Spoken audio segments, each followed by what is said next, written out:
Hello everyone.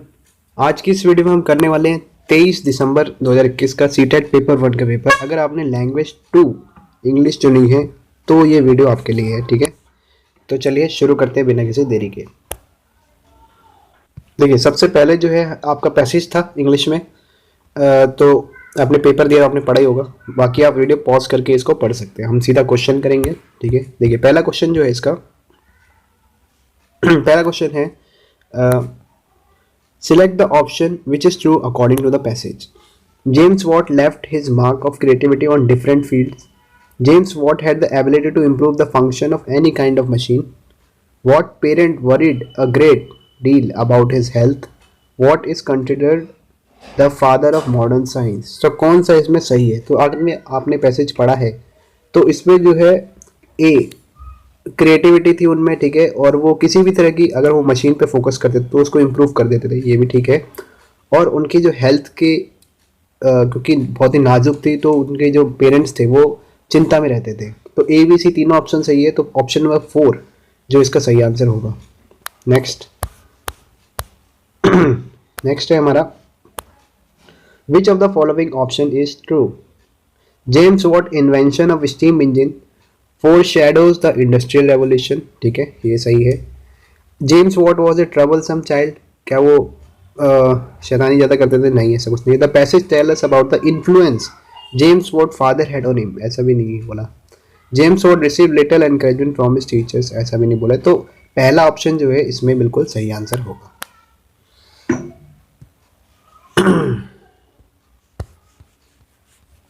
देखिए यहाँ पे क्वेश्चन नंबर 3 है हमारा, read the following statement and select the correct option.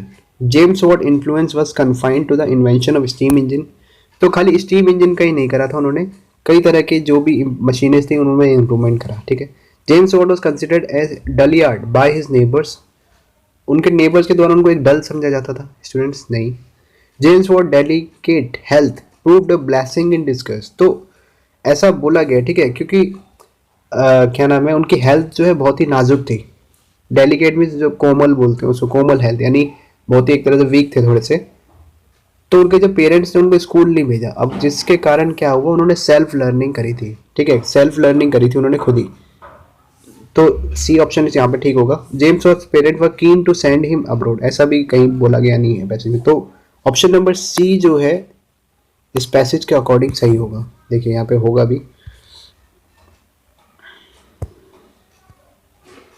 देखिए यहाँ पे जो है रिलेक्टेंट यानी इच्छुक नहीं थे to send him a formal school, this provided him great opportunity for self learning. तो यहाँ से उन्होंने क्या सेल्फ लर्निंग करी थी, तो ये है, ठीक है, option number C.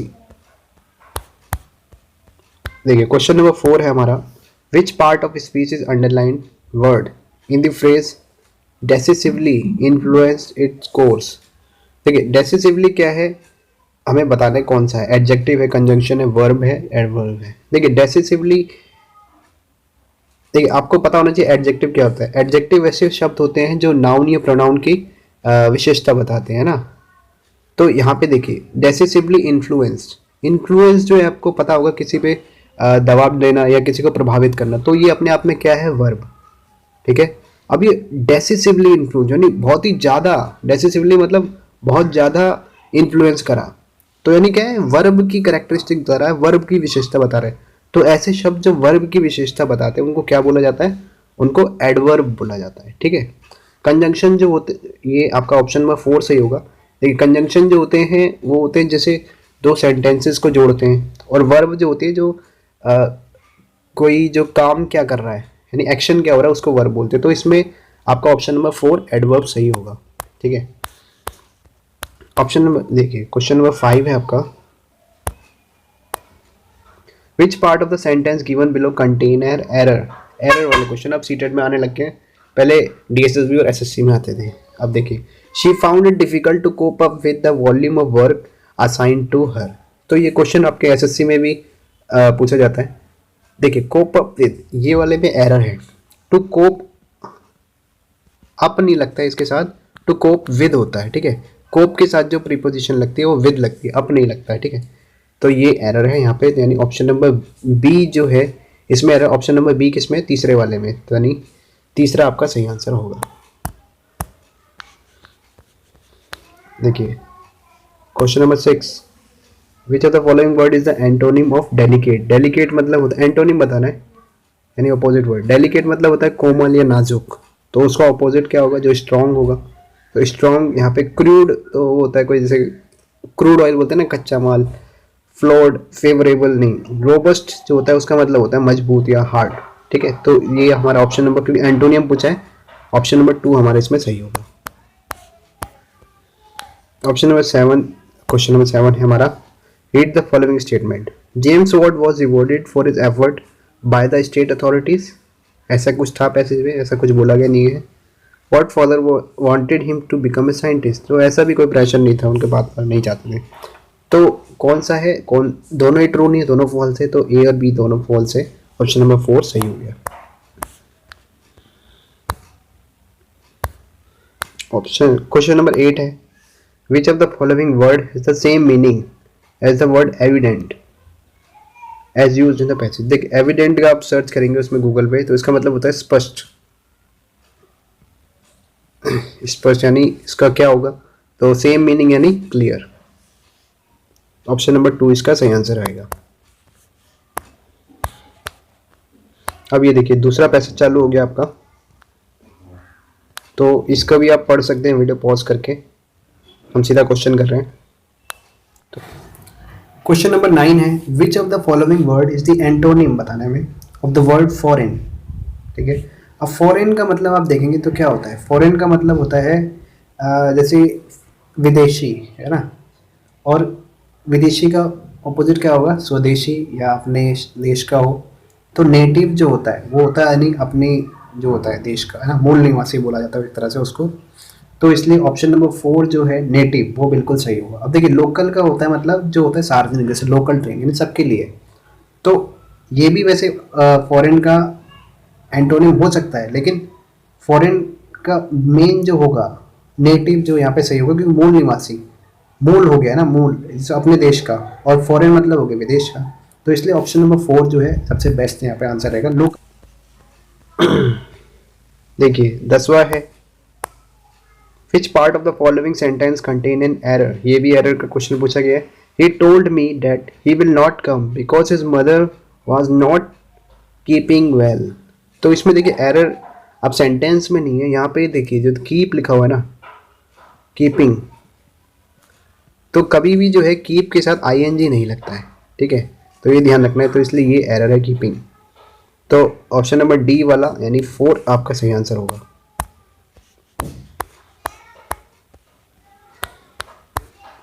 Question number 11 है हमारा, the passage is about a lesser known figure in the history of India struggle for independence. A well known figure who was the war against the caste system. नहीं, देखिए आप passage में एक मैं पढ़ा देता हूँ थोड़ा सा। ये देखिए मैंने अंडरलाइन किया हुआ है, यहाँ पे लिखा हुआ है फॉरेन रूल के, जो बिरसा मुंडा के बारे में बात की गई थी, अगेंस्ट फॉरेन रूल पे उन्होंने वो करा था। वन ऑफ लेसर नोन, इस पैसेज में जो बात की गई है ऐसे फैक्ट के बारे में बात की गई है, ऐसी कहानी के बारे में जो बहुत ही कम लोग जानते हैं। One of the lesser known aspect, बहुत ही कम जानते हैं, फाइट अगेंस्ट ब्रिटिश रूल। ठीक है, उसके बारे में बात की गई है इस पैसेज में। तो इसी में बोला गया था passage is about a lesser known figure in the history of India struggle for independence. तो इसलिए और देख लेते हैं, पर्सन वो struggle was confined to the abolition zamindari system. नहीं, खाली जमींदारी सिस्टम के बारे में नहीं, पूरे स्वतंत्रता के लिए भी लग रहा था उन्होंने। और remarkably famous man who fought against the harsh and authoritative British regime. तो उन्होंने वो तो करा ही था, लेकिन जो पैसेज में बात हो गई है वो इसके बारे में बात की है, जो इंडिया के ऐसे कहानी जो बहुत ही कम लोग जानते हैं। तो ऑप्शन नंबर 1 इसका सही होना चाहिए।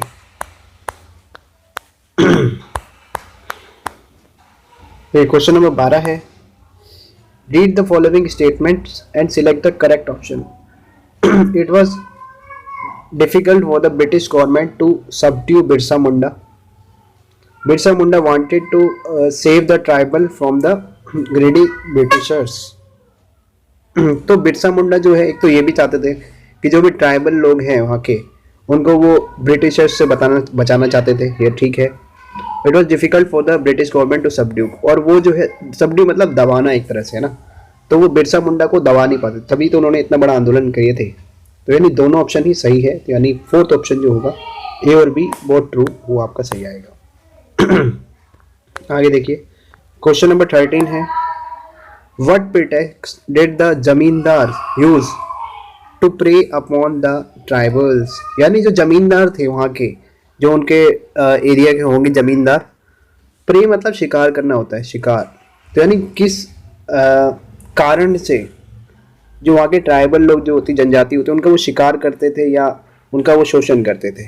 ठीक है, तो इसमें जो पैसेज आप देखिए,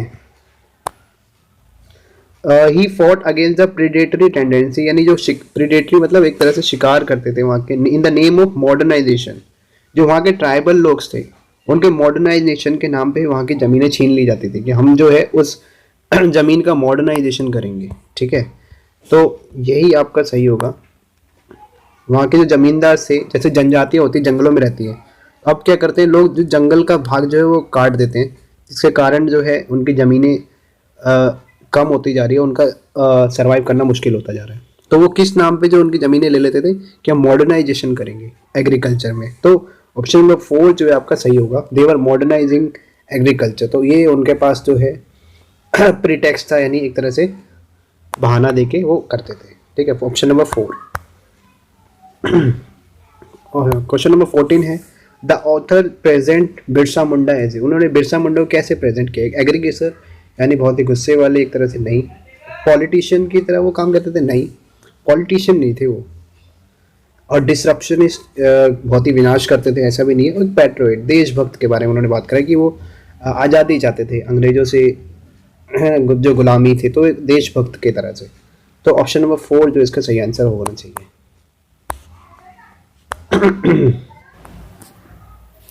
15वां क्वेश्चन है, which of the following word has the same meaning as the word indomitable used in the passage.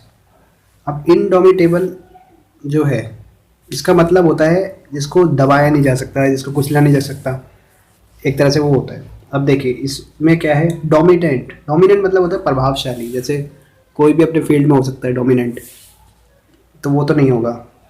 Dictatorial, जैसे तानाशाह हो गया। प्रीडेटरी, प्रीडेटरी मतलब एक जिसके दूसरों को शोषण करने का वो। तो इनडोमिटेबल मतलब बहादुर एक तरह से हो जाता है, और इसका ब्रेव का मतलब भी वही होता है एक तरह से, जिसको हराया नहीं जा सकता, कुचला नहीं जा सकता। तो ब्रेव जो है इससे सेम मीनिंग है, आप इसको गूगल में भी चेक कर सकते हैं। इनडोमिटेबल का सिनोनिम क्या आएगा, तो ब्रेव ही आएगा। ठीक है, तो ऑप्शन नंबर 4 जो है मेरे अकॉर्डिंग सही होगा इसका।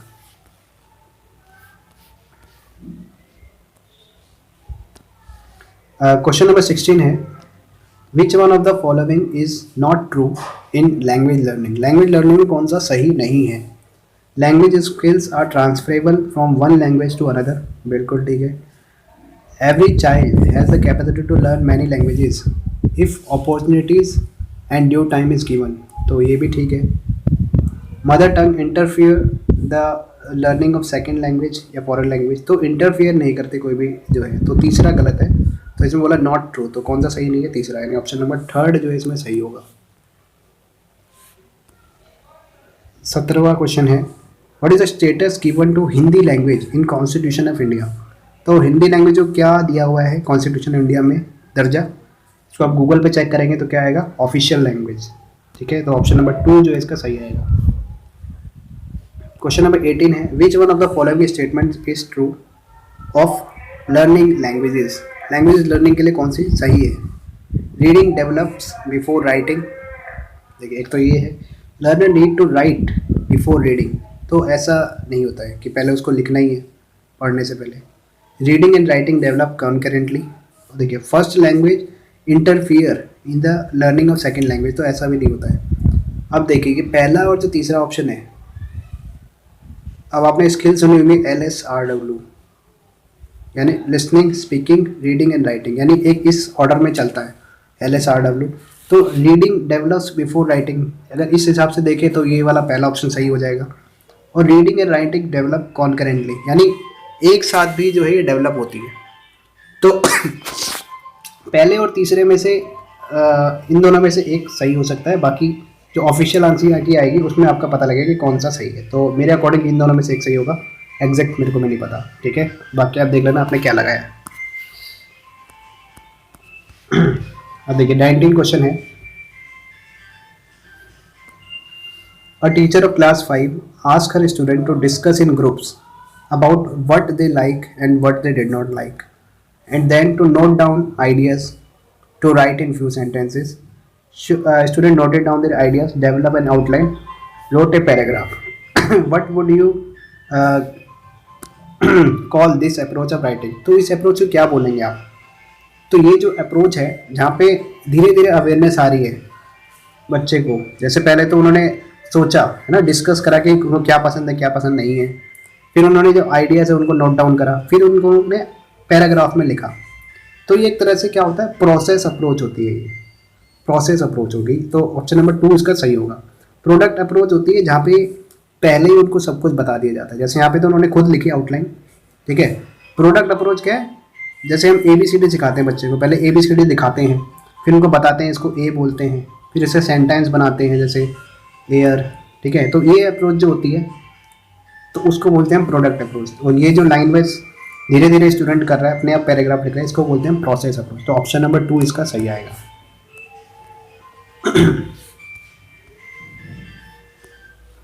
क्वेश्चन नंबर 20 है errors of learners during the early years. आगे डैश दिया हुआ है, should be corrected then and there. सो करेक्ट किया जाना चाहिए उसी टाइम पे जहाँ पे वो एरर कर रहा है, ऐसा नहीं होता है। शुड नॉट बी करेक्टेड, उसको करेक्ट ही नहीं कहना चाहिए, ऐसा भी नहीं होता है। Should be brought to their notice through practice और should be corrected through imposition and drills. तो जो भी करेक्शन हमें करनी है इम्पोजिशन यानी दबाव दे के नहीं, कि मतलब अगर उसने कुछ गलती कर दिया तो बोल दिया 10 बार लिखो, है ना, तो ऐसा नहीं होता है दबाव दे के। तो तीसरा जो है सही होगा, should be brought to their notice through practice, यानी हम दोबारा उसको कराएंगे। जैसे मान लो उसने बॉय की स्पेलिंग और कुछ लिख दी इस तरह से, तो हम जब दोबारा उसको प्रैक्टिस करवाएंगे तो हम बोलेंगे बॉय की स्पेलिंग क्या होती है, BOY, आपने ई लिखा है वो गलत है, तो सही क्या है, ये वाला है। तो उसको हम दबाव नहीं डालेंगे, यानी प्रैक्टिस के थ्रू हम बताएंगे कि क्या सही है। तो इसलिए ऑप्शन नंबर 3 जो है इसका सही होगा।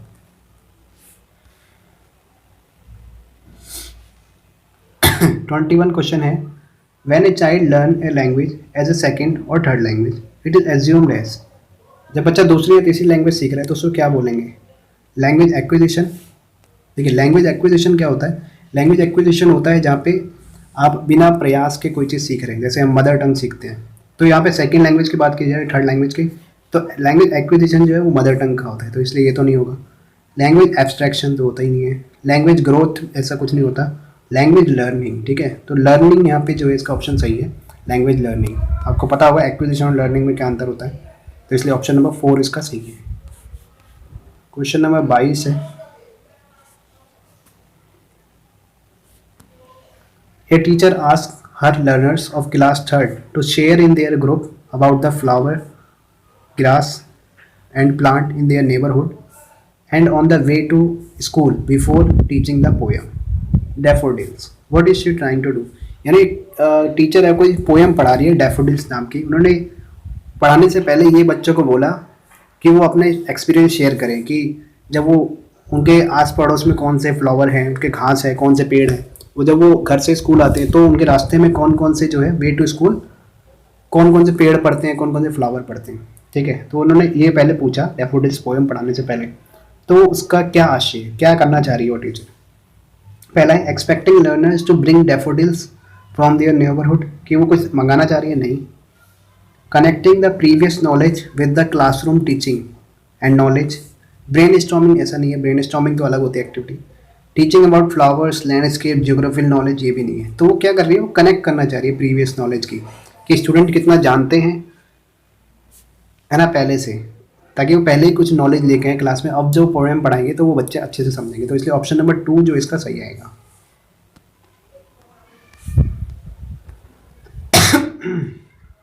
क्वेश्चन नंबर 23 है a teacher divided her class into group of 4, 4 group में बांट दिया उसने क्लास को through brain storming and discussion. वहाँ पे कोई डिस्कशन हुआ है, ब्रेन स्टॉर्मिंग।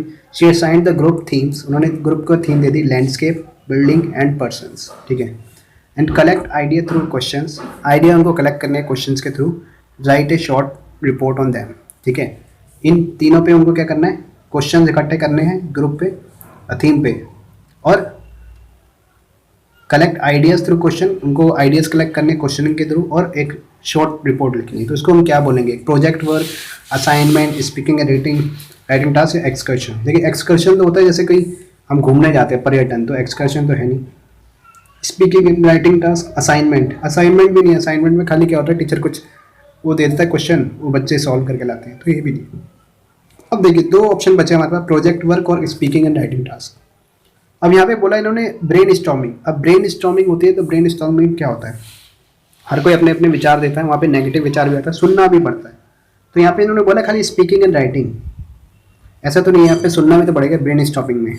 ब्रेन स्टॉर्मिंग में सुनने का भी काम होता है, यानी लिसनिंग भी आनी चाहिए, तो इसलिए ऑप्शन ये थर्ड कट हो जाता है। अब ये क्या बचा, प्रोजेक्ट वर्क बचा, एक तरह से एक तरह का उनको प्रोजेक्ट मिला है, ठीक है, जहाँ पे वो आइडियाज़ कलेक्ट करेंगे क्वेश्चनिंग के थ्रू। अब वो क्वेश्चन करेंगे तो उनको सुनना भी तो पड़ेगा, जो भी कोई आइडिया देगा, तो इसलिए प्रोजेक्ट वर्क जो है यहाँ पे सबसे सुटेबल आंसर होगा ऑप्शन नंबर फर्स्ट।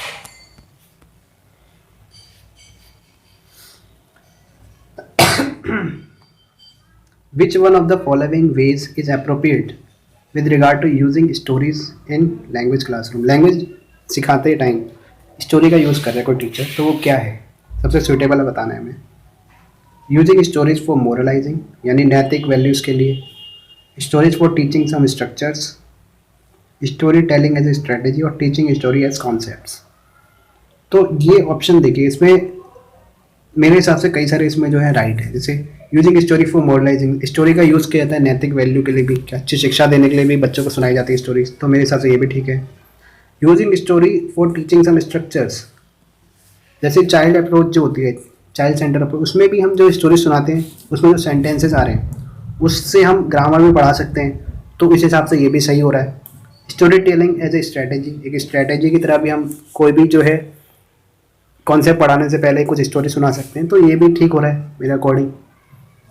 और storytelling as a concept, यानी कॉन्सेप्ट की तरह तो यूज़ होता ही है। तो इसका आप सीटेड ऑफिशियल आंसर की आएगी उसके हिसाब से पता लगेगा, बाकी इसका आंसर मेरे को नहीं पता करेक्ट होगा, ठीक है। चलिए नेक्स्ट, इसका आपने देख लेना क्या लगाया है।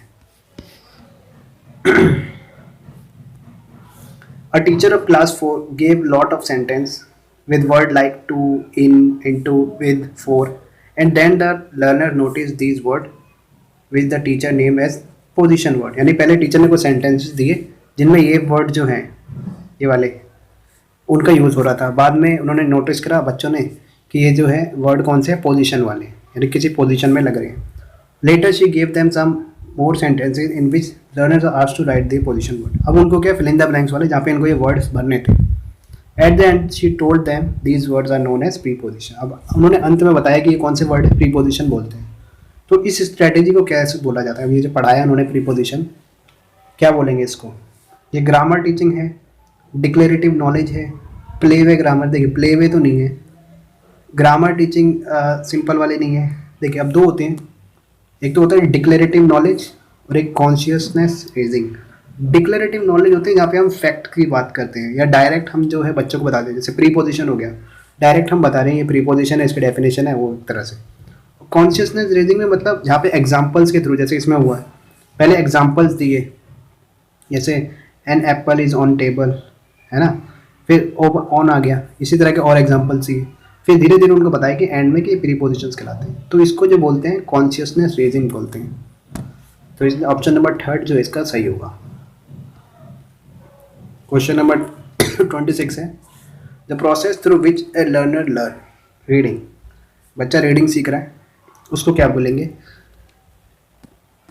देखिए ये है the process through which A learner learns reading.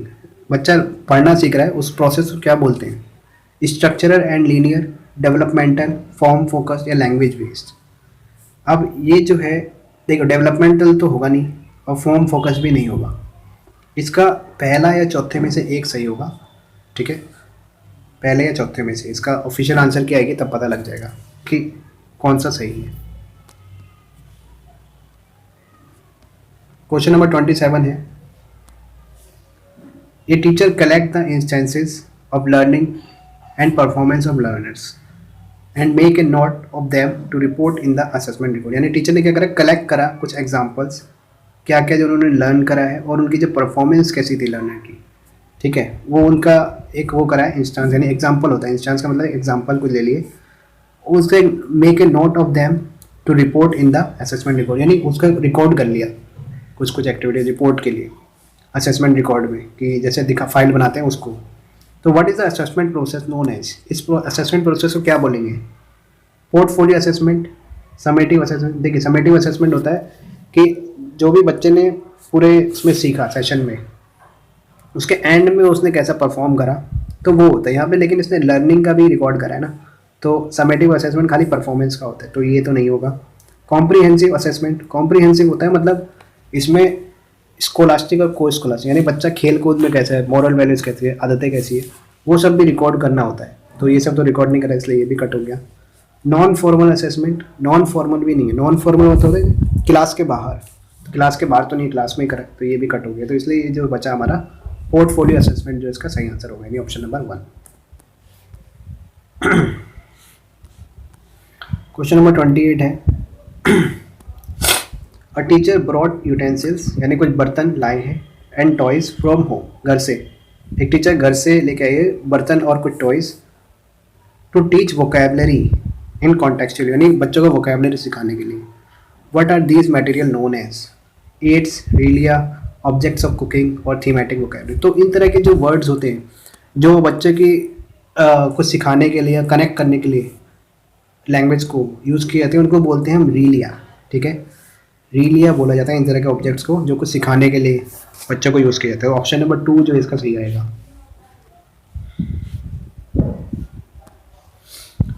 29 है which of the following method of language teaching is learning outcome focus, यानी यहाँ पे लर्निंग का आउटकम पे फोकस किया जा रहा है। ठीक है, लैंग्वेज टीच करें इस मेथड से, वहाँ पे लर्निंग आउटकम पे फोकस है। देखिए mother tongue based language teaching, यानी मदर टंग के बेस पे लैंग्वेज टीचिंग कराई जा रही है। Competency based language teaching, communicative based और बाइलिंगुअल। देखिए अब जो लर्निंग आउटकम जो है सबसे ज़्यादा किस पे होगा? लर्निंग आउटकम मदर टंग जो है, मदर टंग based language teaching, competency based, जो कॉम्पिटेंसी होती है इसमें जो है सबसे ज़्यादा फोकस होता है, क्योंकि हम कॉम्पिटेंसी बढ़ा रहे हैं ना बच्चों की, तो उसमें हम ये भी देखेंगे कि बच्चा सीखा कितना। कॉम्पिटेंसी का मतलब यही होता है कि सामर्थ्य या क्षमता कितनी आई, तो इस पर ज़्यादा हम फोकस करेंगे लर्निंग आउटकम्स पर। तो इसलिए ऑप्शन नंबर 2 जो है मेरे अकॉर्डिंग इसका ये सही होगा, ऑप्शन नंबर 2।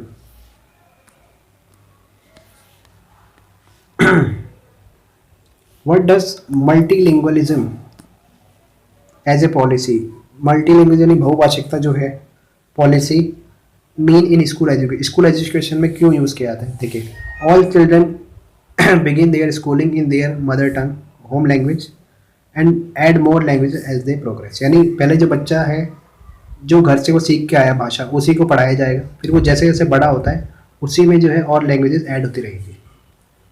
तो बिल्कुल यही मतलब होता है मल्टीलिंगुअलिज्म का, यानी बच्चा जो है उस पर जो पहले उससे आ रहा है पहले वही सिखाई जाए, बाद में उनको और भाषाएं सिखाई जाए। तो इसलिए ऑप्शन नंबर 1 जो है बिल्कुल सही है इसका। तो ये 30 क्वेश्चन हो गए यहाँ पे।